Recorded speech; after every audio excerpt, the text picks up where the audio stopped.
బతుకమ్మ వస్తుంది, అందరూ లంగవోణిలో కోలలు అన్నీ తెచ్చుకోండి. వాగులు అవ్వి మంచి పాట పాడి డాన్స్ చేసి వాగులు ఇచ్చి పెడదాం బతుకమ్మలని. సరేనా? అట్లనే జమ్మేవి తెచ్చుకున్నాము.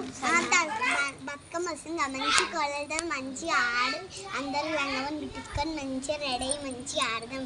మళ్ళీ దసరా కూడా వస్తుంది, అట్లా జమ్మేవి తెచ్చుకొని మంచిగా సామానికి గాలిపడి మంచిగా. సరేనా? ఇగో మనం మంచిగా టపాకాయలు తింటావాలి, మంచిగా జమ్మ వేసుకొని ఈ మంచిగా రంగులన్నీ గుర్తించుకోవాలి. మంచిగా నేను చీర మీరేం పెట్టుకుంటారు? నేను లంగవోణులు వేసుకున్నాను. టపాకాయలకి పైసలు జమ వేసుకోండి అందరూ. మనం మంచిగా పాటలు రాసుకున్నాం, మనం ఏమేమి తీసుకున్నాం అన్నీ బుక్లో రాసుకొని మంచిగా చేసుకున్నాం. మంచిగా ఈసారి బతుకమ్మ మంచిగా చేసుకోవాలి. దసరా కూడా మంచిగా చేసుకోవాలి. అది నరకాసులు కాలుస్తారు, పెద్ద స్టోర్ రూమ్లో అవే మంచి పట్టకాలు అది కొనుక్కొచ్చుకున్నాం. సరేనా?